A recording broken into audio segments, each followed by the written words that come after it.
ইরানের অবরুদ্ধ $24 বিলিয়ন বিশাল তহবিল মুক্ত করতে মার্কিন প্রেসিডেন্ট ডোনাল্ড ট্রাম্প গোপনে সম্মত হয়েছেন বলে দাবি করেছে তেহরান।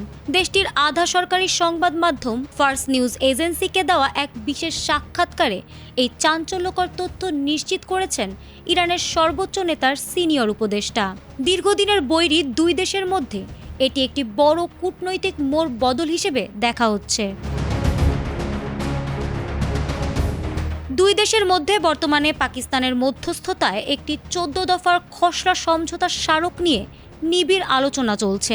প্রস্তাবিত এই খসড়া চুক্তির অন্যতম প্রধান শর্ত হল 60 দিনের সাময়িক যুদ্ধবিরতি চলাকালীন মার্কিন প্রশাসন ইরানের অবরুদ্ধ $24 বিলিয়ন পর্যায়ক্রমে মুক্ত করে দেবে।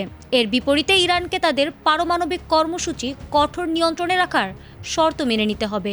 সঠিক প্যাড আর সঠিক তথ্য দিয়ে এসব সামলে নিব এক হয়ে। মোনালিসা স্যানিটারি ন্যাপকিন, যার মধ্যে আগামী 15 থেকে 20 বছর দেশটিতে ইউরেনিয়াম সমৃদ্ধকরণ বন্ধ রাখা এবং সব ফ্রন্টে স্থায়ীভাবে যুদ্ধাবস্থার অবসান ঘটানোর শর্ত খসড়াতে অন্তর্ভুক্ত রয়েছে। একই সাথে আঞ্চলিক বাণিজ্য সচল রাখতে ইরান পুনরায় গুরুত্বপূর্ণ হরমুজ প্রণালী পুরোপুরি উন্মুক্ত করে দেবে।